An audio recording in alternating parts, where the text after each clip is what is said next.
Hola! Welcome to Scavenger Life, episode number 183 at scavengerlife.com. There you go, you did it. Okay. And we are recording in Medellin, as they say, Medellin in Colombia. And it's Sunday evening. We've been here about 3 days, I guess. In Medellin, yes. Yeah. This is part of our, the fun part of our trip. Our non-work part. Right. So it's the exploring the city a little bit. And it's been good. So, Ryan and I both speak small amount of Spanish. Small amount. But it's great, though. We know enough to get around. We know enough to read, to order food, to... point to things. And people are great. And, we've traveled enough to where... You just kind of go with the flow, and it's great. You just try not to feel dumb. You're like, I don't know, but I'll try my best. Especially in any kind of, specific context, it's normally pretty easy to communicate what you're trying to do. And if you have a SIM card, there's Google Translate, which is absolutely amazing. Yeah. Or if you're on Wi-Fi. Yeah. That's helped us a ton. But so we've been hanging out. We both have a friend here, him and his wife and his 2 kids, and we've been hanging out with them for a weekend. Yeah. And they actually have like a little country house right outside of town, about 45 minutes away. It's really beautiful. And it was really like a little paradise, Yeah. I was like, I basically just want to stay here for the rest of the week. But we couldn't. And this is my friend that I've known now for 15 years. And he was the one, I think I mentioned last podcast, he was one of my roommates in New York. Kind of was one of the people who first introduced me to the idea that you could work freelance and you could be independent and you could start little businesses. Yeah. Because that's what he's done. He goes back and forth between working for companies and working for himself, And building companies himself, which is what he's doing right now. But it's interesting talking to him because we always have ideas. We're like, how can we do this? What if we did this? And he loves that. So, like, all weekend we're like, what about this? What could we do it like this? And, like, it's cool to have people like that. It's nice to find those people where you can talk to them about anything and they'll be like, oh, that might work, or this... It's not that it won't work because it's crazy, but it won't work because of these specific reasons. Right. And that's always nicer to talk to those kind of people who, are open to anything. I think also what's interesting because he's like, right now, really, him and his wife are both into like running a technology business company. But what's cool is they are some of the few people where we can be like, we sell stuff on eBay, and they're like, oh, I totally get it. And then they like look through our store and they're like ask you all these questions, whereas most people their eyes glaze over and they're like, that's weird. He was like, did you sold a hammer for $50? Yeah, that's something we sell. But it's, I think there's a certain person that it takes an entrepreneur. Sure. When they see that, because he's an entrepreneur, and so when they see us doing those different things, like a lot of people who listen to the podcast, it's hard to talk to your family and your friends and sometimes your partner because they're like, they don't get it. Right. How amazing it is. You know what? I'm thinking about Steve, who's in one of the Dakotas. South Dakota, where he was saying, his dream is to go and buy a place in, I think, Bolivia or something. Yeah, somewhere in some South American country. And I'm like, we're hanging out at our friend's house and, he bought this little country place. Yeah, fixed it up. It's like a small 3-bedroom house. It's so cute, though. But he bought it for $150,000. He put in it's $50,000, and it's awesome. It has this amazing view. It's up on top of a hill, so you can see over to the next hill, and like, it's just. And it's nice too because it's like it's beautiful. It's weather, and I'm like, so when does it get, cold and or hot? And he's like, there's no seasons. Like, this is it. Like, you're like, this is amazing, Because they're close to the equator, so they're not, like, super, super hot, because they're not, like, right there. But they're like, we don't have... They call it the land of the eternal spring, because it's always springtime. Right.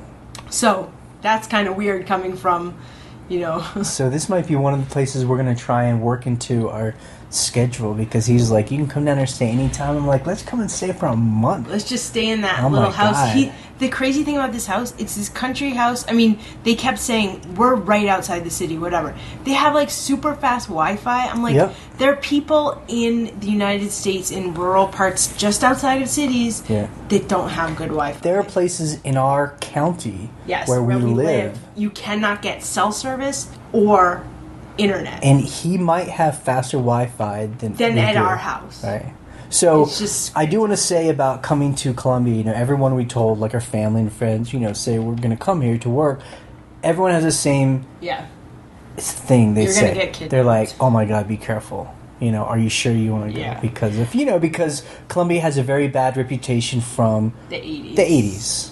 Pablo Escobar, And the the drug 90s. war, the FARC. Very recently. But you know what? All that I will attest is we have seen none of Nothing. that. It's great. People are so friendly. It's, you know, it's been wonderful. It's just, I think we were just in a little bit of shock because we're like, this just feels like traveling anywhere we've traveled. It actually, when we took the subway, like we, you know, it went to our friends. He dropped us off on top of a mountain, and we took this. It's got this cable cars. It's got this cable car that comes all the way down. So the thing about Medellin is, it is in a valley, so there's mountains surrounding it. So like this cable car, it descends into the city. It's like a half hour. I mean, I was blown away. I was just like, what? And then it takes you to the subway. Yeah. And we came to where we are now. But I was thinking, this feels like where we lived in Harlem because we lived, you know. Yeah, 148th. Yeah, you know, in Harlem, and you know, it's where it's a lot of Spanish speaking people, and I'm like, this feels just like that. Oh, it feels like New with York. all the little stands and little all the bodegas and stuff. stuff. It feels like New York. Well, it was so funny. Well, our friend came and like had dinner with us on the first night, and I was like, I feel like I'm in New York. And of course, he's like, this isn't like New York, but I'm like, but it is. Like, it's got that feel, you know. Definitely. Yeah. So we've been enjoying ourselves. Okay, so this is not a travel log. This is actually a podcast about selling things on eBay. In case believe it or not, we've gone off the rails here. Yeah. But I will. It's mentioned. You know, we talked about an eBay business, and I asked him, does anyone here, you know, buy and sell things secondhand? He says, no way. Because people either use stuff till they can't use it anymore, or they give it to someone, family, or, friends, whatever. There's no sense of like we have in America of waste. It's so there's no waste. She's like, that does not exist here. That, of course, it doesn't. Yeah, it's just so different. It's so different. I think I like traveling because I like to see how crazy it is in the U.S. Like the abundance of waste. Like we just are so used to it. We're like, what? I mean, that we can live basically a middle class lifestyle, and we live garbage. Off of other people's waste. I mean, it's so weird. Again, it can't last, but well, it's gonna last for a little while. Okay, let's start with our numbers because that's what we're here for. What's going on? So this week we grossed $1,200. Yeah. You know, so hey, you know that's almost nothing. Almost $200 a day. Nothing to be sad about. It's not too bad. Yeah. It's not like one of those $700 weeks we had a couple weeks ago. God. But we are definitely feeling the change from the holidays, where you know people are buying like crazy, and we got good its numbers. And we're making $2,500, $3,000 a week to what we make now. And I'm gonna actually compare it to what we did last year. A second. So we sold 32 items this week. Okay, this week, 32. Our average price was $37. Pretty good, almost 40. So that's good. It's almost $40. You know? Under $30, we sold 10 items. Okay. I think this is interesting to me. I've started adding this to always count how many items under $30, and we have a lot more items under $30 than I thought we did. You know? We need to, what we need to do? Look at our active listings and search by price, sort by price, and just see, how many are there? It's one of those things was a jacket that we. Oh God! It was like from the early days. It must be 4 years old. No, I think that jacket. I had like long hair, which was like 5 years And we had ago. $9.99 on it. We'd slashed the price several times. We had to make offer. And it had a make offer on it, and someone offered $6.99. I was like, yes, go for it. Well, it had Go for it. It had make offer for that reason. So I was like, get rid of the old stuff. But it's interesting. It was a Pendleton, Gorgeous Pendleton, like hacking coat jacket. It's a blazer, women's blazer, wool Pendleton. I think know. honestly, I think if we had taken new pictures of it, It would have sold. but anyway. But that's an example of like one of the low dollar items we sold. And then over $75, we only sold 2 things over $75. Right. So, and someone wanted me to add, and I don't mind, the numbers of items we listed in the past 7 days, and that number is 0. We didn't list any. Nil. But, we still made good its money, but... we were doing other work. So I wanted to compare that to 2014, so a year ago, because I'm like, so are we having a really bad week? We made $1,600. So it was about $400 more. A little more. And we sold 43 items. And the average price must have been high. $38. Huh. So same average price. Right. Weird. What was the highest item? Do you have all this stuff? It was $125 a gas mask. I think it was that gas mask. Yeah, it was like that big coal gas mask. Yeah, I think it was. we talked about that guy, the Slipknot guy. Yep. Oh my god. So, that's, it's good. I mean, look, I cannot be any more grateful than, like, we're traveling in an amazing place. Oh my god. We're having a great time. We're making its money. And we're doing that thing, for those of you who don't, haven't really been following us for a long time, this is what we do. We're on work vacation.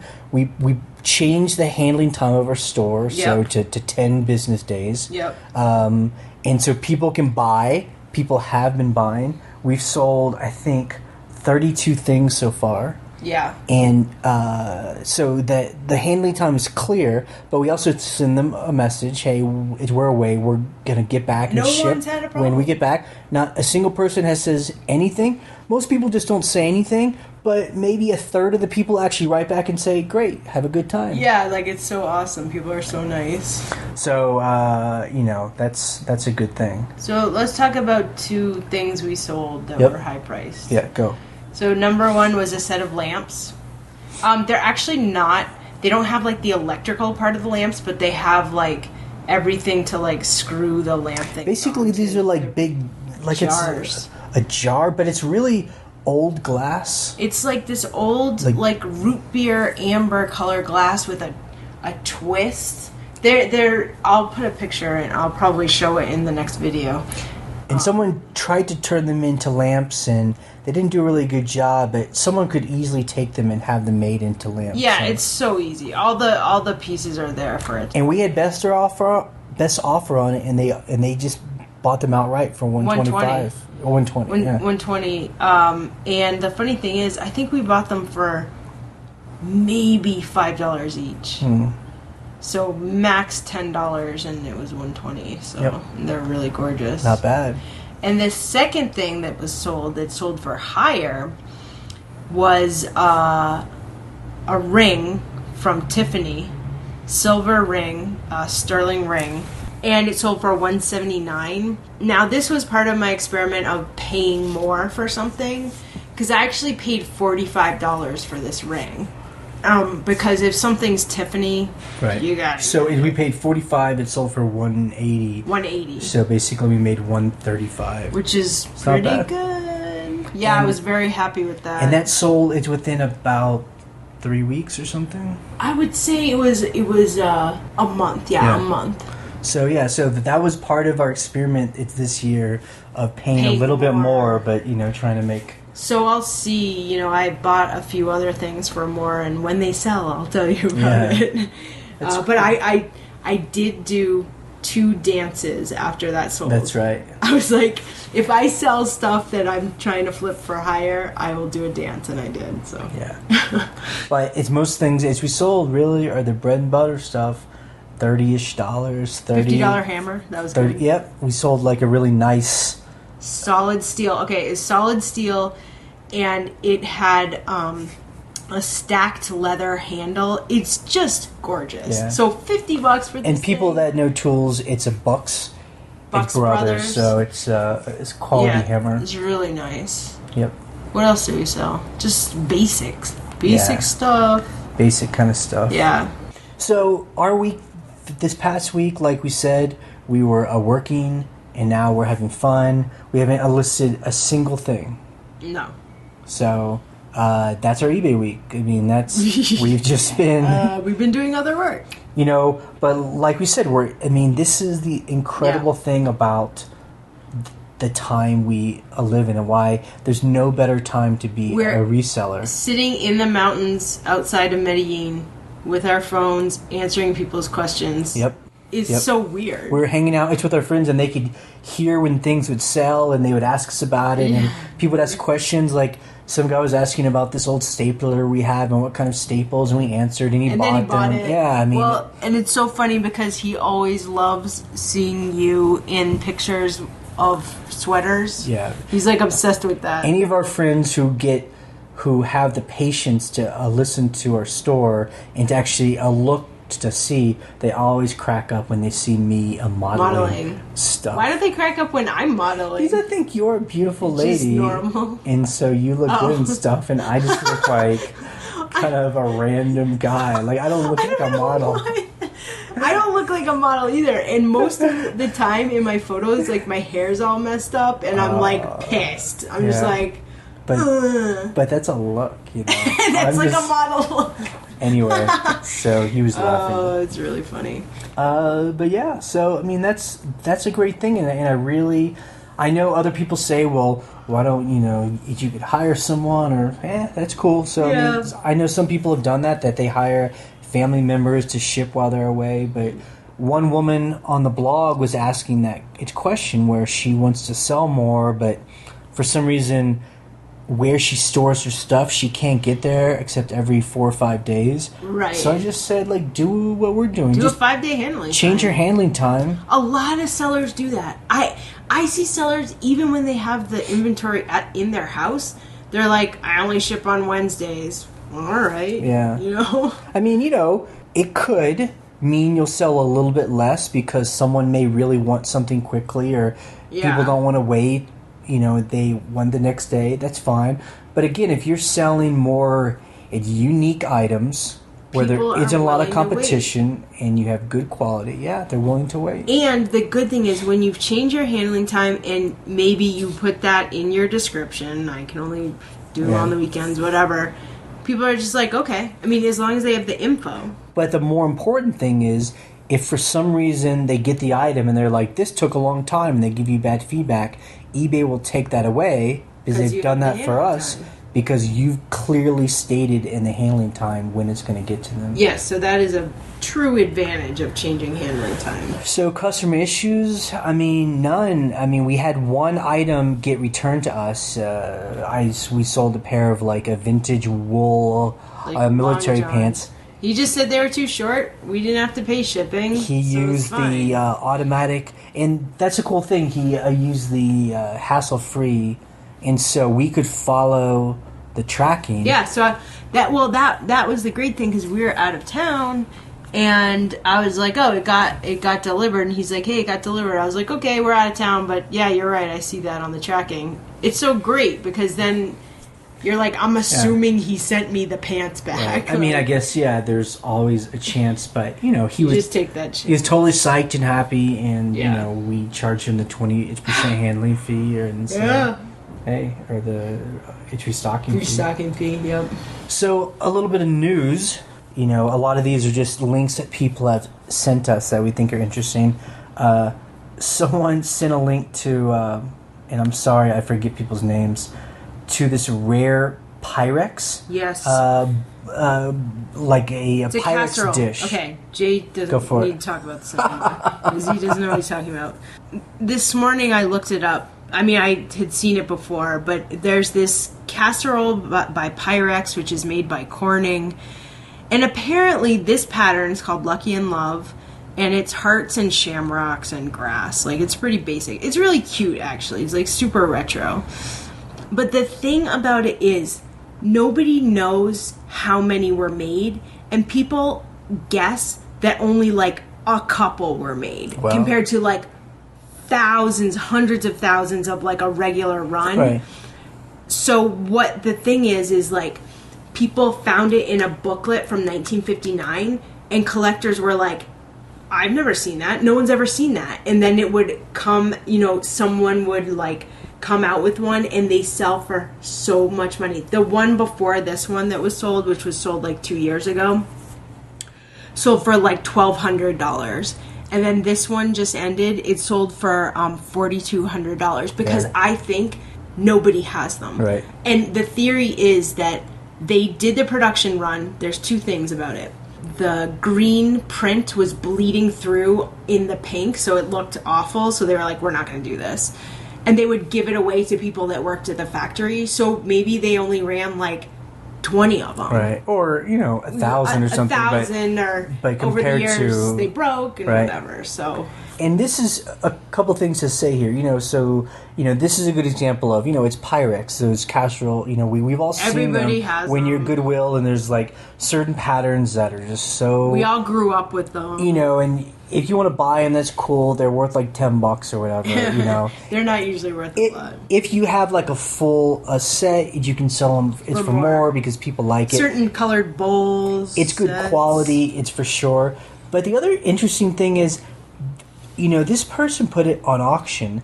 She or he clearly had no idea really how special it was, because if you read it, they're just like, oh, it seems cool, it seems kind of rare. Here it is. It's like, no, it is.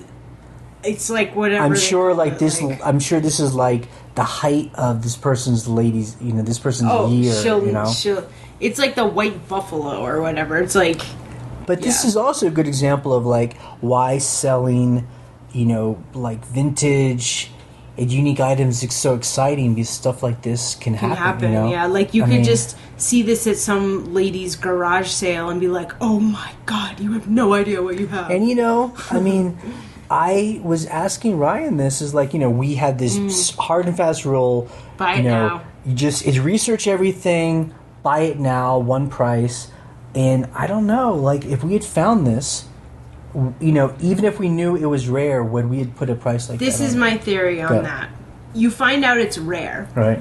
If you read any of the blog posts with this pattern's name, if you can, find the name because you Google what it looks like, whatever, they literally are like, this is the most rare Pyrex piece. It is almost impossible to find. There's only like 4 ever known. I'd be like, we're putting this on auction. Yeah. Like, I'm pretty sure that I would like... Or $10,000. Yeah, or make just like, offer. Something crazy where you're like, this is literally the only one for sale. That's my theory, that the research would turn up what you would do. Now, we will link to this sale on the blog, so you can go check it out because it's so interesting. I wonder, though, because this happens with auctions, is that like these bidding wars happen, and there's some like drunk guy like, yeah, let's go for it, go $4,000, and then he wins it, and then he doesn't pay. It's happened to us. Yeah, it happens. So, bidding wars are awesome, but sometimes if you get some schmo that gets sucked into a bidding war, gets into the heat of the excitement, and then realizes, I can't pay. Oops. Yeah, oops. So what'll be interesting is, because I'm sure there are like so many people watching this, if it gets relisted, everyone should get an email that's like, an item you're watching got relisted. So we'll see if in the next few weeks. And, if this person's smart, because that's what we've done, is that, the auction like fizzles out because the highest bidder didn't pay, and the second buyer didn't want to pay because they're like, maybe that guy just raised the price up, so I don't want to pay too high. Yeah. You know what we do? We then peg the price at buy it now, and that's the price we want. Like $4,500. Yeah, like exactly. You want it, that's the price. Yep. Well, I love stories like that because they're just so cool. Collectors are just like, I don't care, I want it. Yeah. It's like, whoa. That's awesome. It's the only one. Seriously. Okay, so Mark H., he sent me a link today to this guy in Sydney, and he was interviewed, and he sells on eBay, and he says he makes $1 million a year. What does he sell? And the way he does it is this. Yeah. Is that he, and I'll link to the article. I was very skeptical. It's a good article. Yeah. I mean, so he buys stuff from China. Yeah. So what he does is he buys these mid-range items. Okay. You know, $30 to $50. Right. He buys them so he can make 100% profit. So he buys them for $10 or $15. Okay. And then they aren't brand names. So he knows that they aren't ever going to be fake because they aren't, some brand name. They're just like, he wouldn't say obviously what he sells, but he just sells a lot of these different kind of mid-range items. And he talked about, it's like, it's totally the way that we don't sell. Yeah. He's like, he does a lot of, it's research. He knows, he finds an item that sells really well. Right. And so he just goes and buys that thing. And just buys a lot of them, and he's got a big warehouse. He's a wholesaler, right? Yeah. I mean, like, he's absolutely a wholesaler. Yep, it's no mystery. Very interesting. It's just...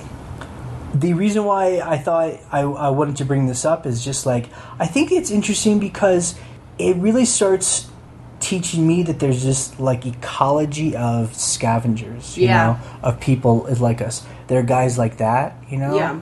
There are...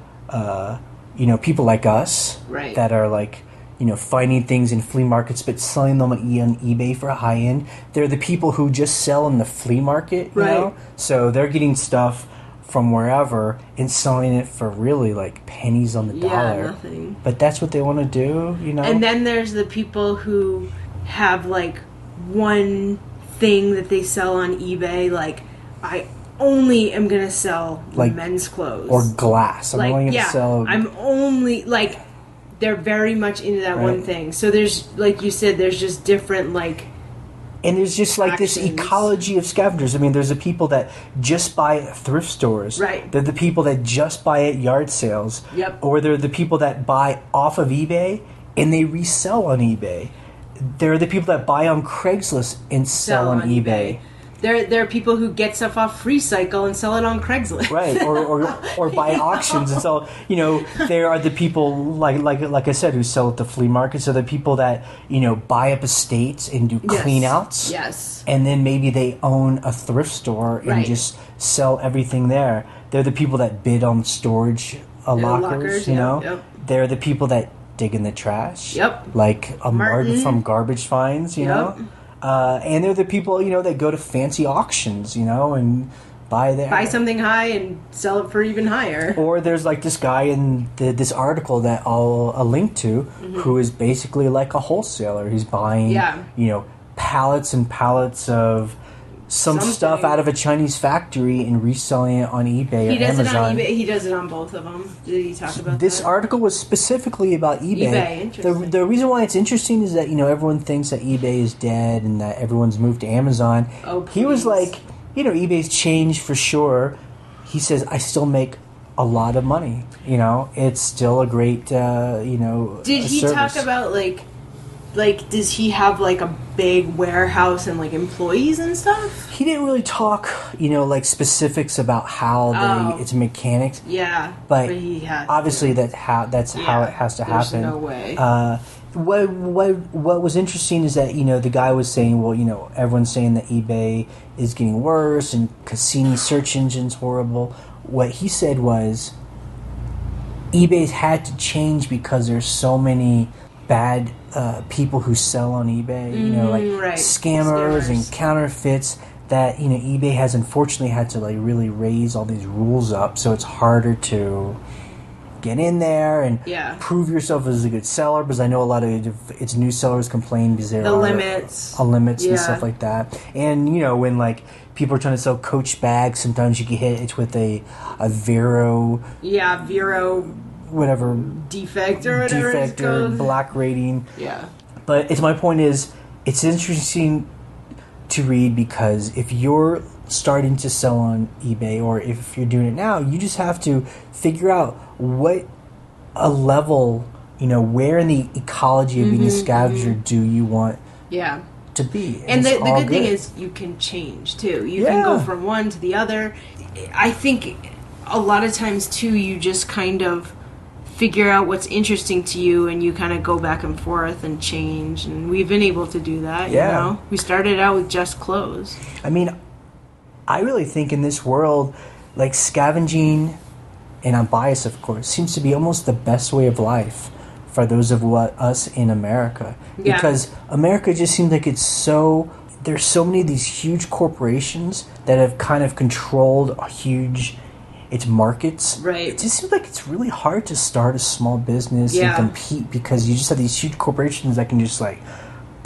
They just crush it all. So being a scavenger is basically you're just living off of these corporations' waste. It's like some weird, like futuristic, like It is. apocalyptic vision. It really is like we starting to live in that like cyberpunk world that we Like- would read about, with William Gibson and like Everybody is looking up to this guy in Wired who's like taking brand new electronics out of the garbage and selling it. You're like, what world do I live in that's real? It's crazy. It is. It almost, yeah. I have philosophies on that. Yeah. So anyway, that's another cool article that Mark Very H had a interesting. link to, and we will Link to that. So some of the things we learned in the comments are great. We really enjoy the fact that we've been offline a couple times because it's working and doing stuff. It was cool to see that people were still kind of having their own conversations on the blog. It was like we put the Q&A post up, and I like came back after working all day, and I was like, I can't even keep up with this. Yeah, it was good because again, we learn a lot. Like, there's this good conversation about the value of handmade items. Yes. It was interesting. Kate had said, like, I've been finding all this lace work. and yes. Kate, we did an interview with her, and she loves to do its research. And I guess there's all different kinds of lace. Yep. And again, I just kind of in an offhand way said, it is amazing how you go to like a Goodwill and you find this like handmade embroidered pillowcase or artwork, and it's on sale, or you can buy it for like $3. It probably took a woman normally, hours, who knows, 2 months to do this thing. And sometimes we'll only sell it for $24 for this this incredible handmade thing. Yeah, it really is interesting. Although you can sell, everybody knows this, but the more detailed and intricate and old that things are, you can sell them for a lot of money. Yeah, so. But it is true though. It's not just that something's handmade. It does have to have a good style. I mean, there are just things. Can't be junky. There are things that someone spent a lot of time on that's just kind of ugly. It was. I bet it was ugly back then too. No, but so here's the thing about that I find funny. A lot of times when you find those Afghans that are like made of like cheap acrylic yarn that are super, in my opinion, super ugly. And they don't even keep you warm because it's all holy. It's like those sell for so much, and you cannot hold on to them. Yeah. So there goes that theory. But part of that, I think, too, is about the significance in people's lives, because they want that because it reminds them of their grandmother. Sentimentality, yeah. And then there was an interesting conversation about mannequins. I mean, we've chosen to model our own clothes. It's faster for us. And it's faster. To us, that's why we do it, because we can go through a stack of clothes because it's so easy to like put on a coat, take it off, But it's faster for us because there's two of us. Right. If there's just one of us, clearly you need a mannequin. Right. In the early days, we got one of those a blow up. It's the mannequins. reason I did that though, because I was like, I don't know how I would put a dress on a mannequin with arms otherwise. But then I didn't like the way it looked, so I got an actual mannequin. But there was an interesting conversation who people who probably work by themselves, or they have a certain style and they have a mannequin it's a love, and it seems to do very well for them. So, Yeah, it's different for everybody, so that was a cool conversation. But, I had said how I had listed all these pants and shirts over the past 3 months. You know what? All of those things, we either took pictures of the pants laid out on a floor, or the shirts hanging up on a hanger just on a hook against a white wall. And they look fine. They sell. They looked good, actually. I was very skeptical with the shirts, especially. But we were like, we have so many shirts. And these, are only going to sell for $19.99 to $24.99. We were like, we can't have you model them. It will take us so long. Because also, we wanted to double the work, so you were photographing and measuring while I was listing. So it was like, at least we can double time. Yeah. It's interesting. As long as stuff sells. I mean, the good thing is, if you have clear, good, well-lit photos with all your description and measurements and a great title, compared to most of the people on eBay, you are on top. Yeah. So, mannequin or not mannequin, you're fine. So we're here for this coming week. We're here for another 3 days, 3 nights, and we don't really have plans. We're just going to be chilling out. There's a really cool coffee shop. Yes, down the street. Right down the street. There are these 2 cool parks on either side of us that people hang out at nighttime and in the daytime too. So it's awesome that people watch, and then we're going to hang out with our friends a bit more. But what we are doing, you'll notice if you go to the blog at scavengerlife.com, we've been, since we have time, we've been kind of gardening it and kind of updating it. Some things they look different, new links, things like that. We're kind of like writing some new text to kind of like better explain maybe what we're doing. Yeah. Like if any of you have ever blogged. A blog is a living entity, yes, so you have to keep up with it. So we're just updating it so it feels a little fresher to us. Fresh and delicious. That's right. Okay, so let's take some voicemails. Hi, Brett calling from California. My wife and I listen to you folks religiously, read your blog, love your advice, super stuff. Our question is about multiple listings for the same high-value item. We have a couple of high-dollar things, like over $500, that rarely sell in our store. But we were wondering what your thoughts are on sort of creating 2 or even 3 listings of the same item, maybe employing different keywords or listing that item in different categories. Not sure if that's in accordance with eBay policy or ethical, or just curious about your thoughts about sort of casting a wider net in that way. Keep up the good work. Love to buy you guys dinner sometime if you're ever on the West Coast. Thanks. Bye. So, in the past, we have actually done that. One was for a practical reason. I would sell certain items that I would ship, but I would also offer them on local pickup. So I would list them twice with different headlines, because you can't use the same headline or title. But in that case, that's just because eBay doesn't let you ship something but also allow a local pickup for some reason. I don't know why they do that. I don't know, it's weird. But I think it's a great idea, and this is why we did it. I one time bought a big lot of a military sleeping bag. So we had 50 sleeping bags. They were a U.S. Army. Yeah. And so I listed it one way where I said, it says military and all the like military jargon that the military guys love. And that's what they search for. And then I listed it again as camping, hiking, just for like the regular person that just wants a sleeping bag and doesn't care if it's a military. Yeah, they just want it to be good. You want those keywords like hiking, right. 30-degree bag. And so, we had like 50 of them. They're all gone now. Yeah. But, we would sell them differently. Both. 1 week it'd be 3 military guys would do it on its military side, right. And then it's next week it'd be mixed, and then it would just be all the guys that just went camping. So yeah, I think it's smart. I mean, again, a listing is so cheap. If you have a store subscription, it's like 10 cents to list, right? Yeah, depending on the store. If you have a higher store, it's 5 cents. But the only advice I give you is if you have things listed, 2 or 3 times, please make sure that if it sells, go end it. Yeah. No, I mean, I know true. It's like, duh. But if you forget, Because I've done that where I've sold something on local pickup, and then I'm like, oh yeah, I had a second one. You don't want someone to buy it, and you have to cancel it. It's true.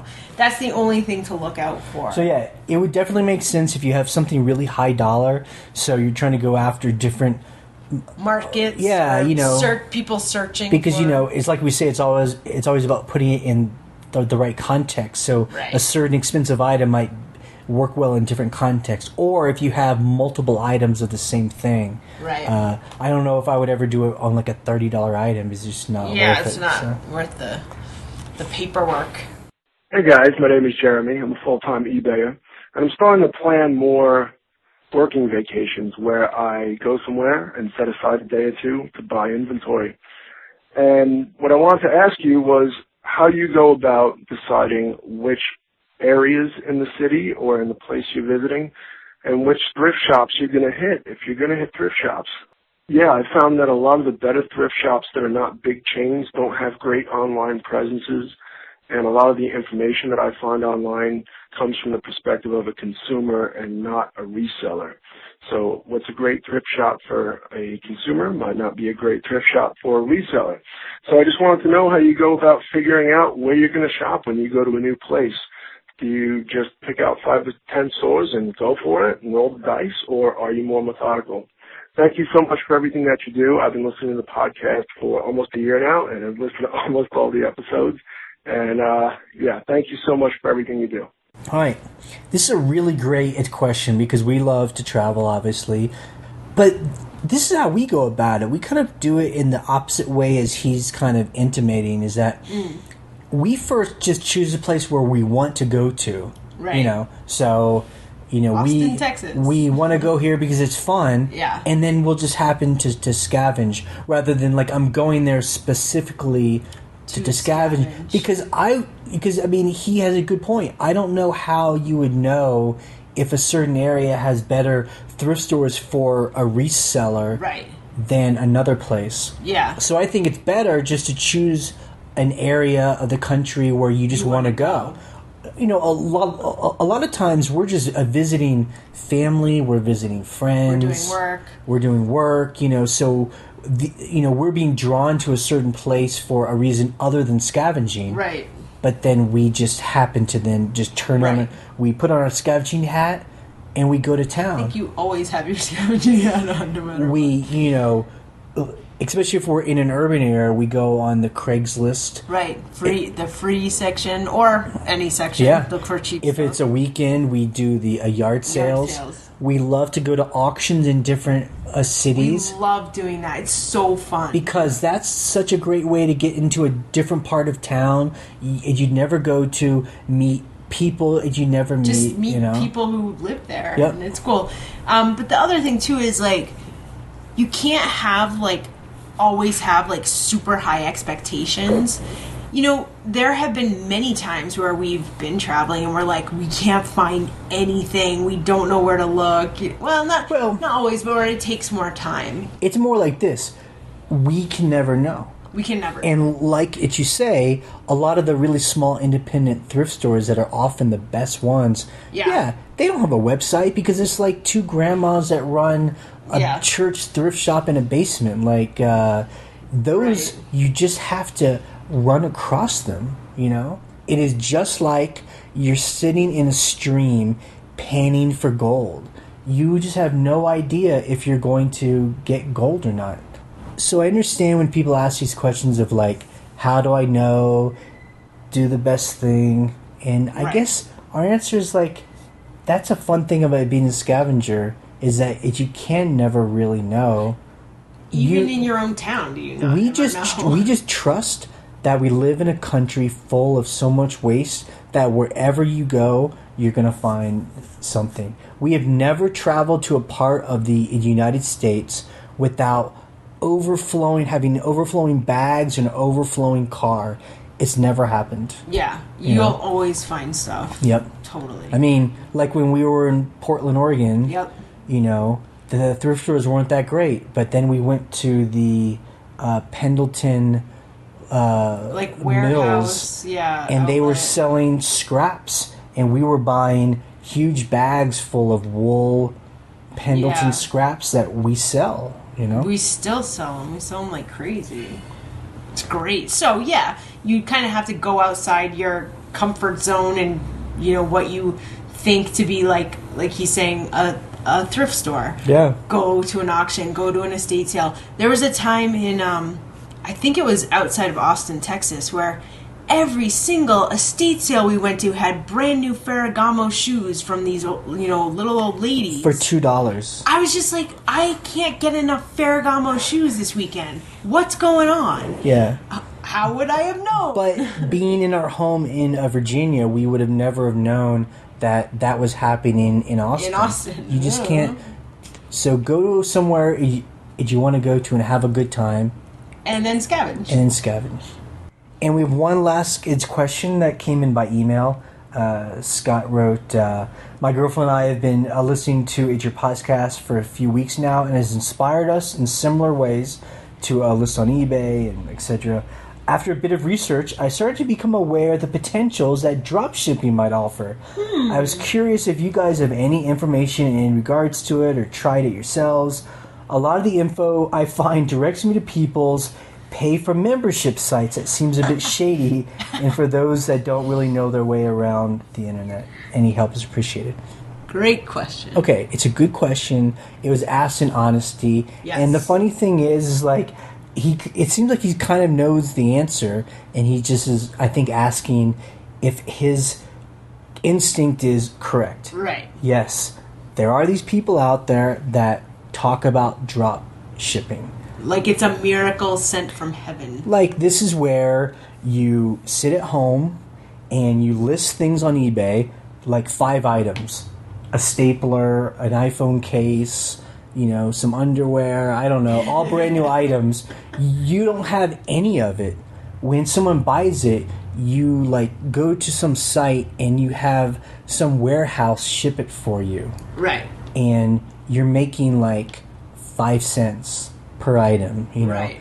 Really tiny margins, because a lot of other people are doing the exact same thing. So everyone's competing on the price. And you're buying it from someone who's selling it on the internet, so other people can buy it from them too. And and that's one of the things that eBay fights against, because people who drop ship very often have bad customer service because they don't control the item. The item that gets shipped is poor quality. Right. They have no control over when the item does get shipped, so That's they get true. hit on shipping slowly. Yeah. And you'll notice that a lot of the people who are probably making its money are the ones that run these membership sites. They try and drag in brand new people. Yeah. They're like, oh, I can make a lot of its money, but I have to pay this guy $50 to join some private membership club where he's going to tell me what's the hot item of that day or something. Very often what these guys do is they tell you what to buy and they make you click a link, and then they get a referral link for that. They send you to whatever, some Chinese company. It's weird that they tell you what to buy, because then you're competing with everyone else on the mailing list. That doesn't make any sense to me. I don't know. It doesn't make sense. So anyway, I'm obviously biased against it. That's not the way. The other thing is not just the fact that it doesn't financially make sense. It does not sound fun at all. It sounds like you're working in an office. That's how fun it sounds to me. Yeah. And really, if you think about it, just imagine those 4 a.m. commercials where there's some guy on a yacht with 2 girls in bikinis and telling you how you can buy and sell houses with no money down. It's just, if it's that easy, it's not real. It's not. So if someone is drop shipping and making a lot of money, I would love to hear you, see your numbers, and be able to ask you lots of very specific questions about how you run your business. But other than that, I think the only people who are making money drop shipping are the people that run those those scammy membership sites. Call now. But Scott, you and your wife could totally start your own business selling things like a lot of us do. Garbage. Yeah. I'm just kidding. Selling treasure. Stuff out of the trash. Selling treasures. Doesn't that sound so much better? that you put in different contexts for collectors. Exactly. And Cool. we do it every day, and it's fun. Okay, so that is it for this episode of Scavenger Life. So we love when people call and give us questions or tell short stories. So please call 540-407-8486, and it's a direct voicemail line. We don't pick up the phone. It has to be under 3 minutes long or you will get cut off. And plus, if you can't explain it in 3 minutes, it's probably too long of a question. We've had people call back and keep going. And remember, too, you can go to our website or to our blog, and we have a really cool community where we, yes, talk and argue and have fun and solve problems. That's my favorite part. And, feel like you aren't alone out there selling stuff on the internet. So if you are listening to this on YouTube, you should come on over to the blog and talk to us there. Yep, cool. All right, this podcast is ending in 3, Tres, 2, 1. dos, uno. Uno.